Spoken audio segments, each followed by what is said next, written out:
Hi అండి, welcome back to my channel. ఎలా ఉన్నారు? అందరూ బాగున్నారా? ఈరోజు వీడియోలో షేప్ బెల్ట్ అనేది ఉల్టా పడకుండా రాంగ్ పడకుండా ఏ విధంగా స్టిచ్ చేసుకోవాలి ఈ వీడియోలో చూద్దామండి. ముందుగా ఒరిజినల్ పీస్ అనేది ఇలా పెట్టుకొని దీనిపైన మనము ఇట్లా లైనింగ్ పీస్ పెట్టుకుంటాము. మీరు ఏదన్నా వేస్ట్ పీస్ అనేది పెట్టాలంటే ఈ లైనింగ్ మీదే పెట్టుకోవాలి. ఇప్పుడు నేను స్టార్ట్ చేస్తుంది ఏంటంటే సైడ్ జాయింట్ వైపు నుంచి స్టార్ట్ చేస్తున్నాను. సైడ్ జాయింట్ వైపు నుంచి స్టార్ట్ చేసినప్పుడు మనం ఎండ్ చేసినప్పుడు ఉక్స్ పట్టి కాజా పట్టి సైడ్ వస్తుంది. ఇప్పుడు ఇంకొక పీస్ కూడా స్టార్ట్ చేసుకునేటప్పుడు ఉక్స్ పట్టి కాజా పట్టి సైడు దానికి ఎదురుగా సేమ్ టు సేమ్ ఎదురుగా ఉక్స్ పట్టి కాజా పట్టియే ఉండాలన్నమాట.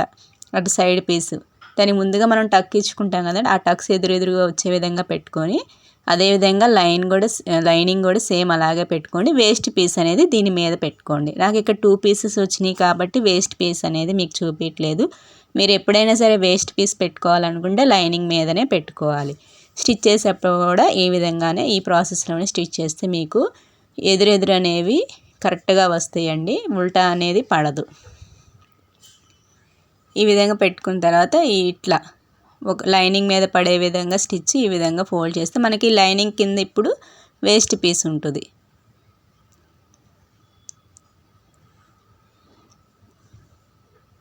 ఈ విధంగా స్టిచ్ వేసేసుకొని దీన్ని లోపల వైపుకి ఫోల్డ్ చేయాలి. ఇలా ఫోల్డ్ చేస్తే మనకి ఇట్లా ఫోల్డ్ చేసినప్పుడు ఈ లైనింగ్ మధ్యలో మనం వేస్ట్ పీస్ కావాలంటే వేస్ట్ పీస్ పెట్టుకుంటే అది లోపలికి వైపుకి వెళ్ళిపోతుంది, పైకి కనిపించదు అనమాట. ఇలా స్టిచ్ చేసుకునేటప్పుడు డబల్ స్టిచ్ అనేది వేసుకుంటే గట్టిగా ఉంటుంది కింద సైడ్.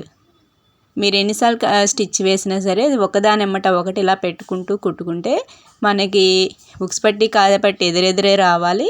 అలాగే సైడ్ జాయింట్స్ అనేవి కూడా ఆపోజిట్ సైడ్లో ఉండేలా రావాలి. మీరు ఏది స్టార్ట్ చేస్తారో అది ఎండింగ్కి వస్తున్నప్పుడు ఆపోజిట్ వస్తుంది.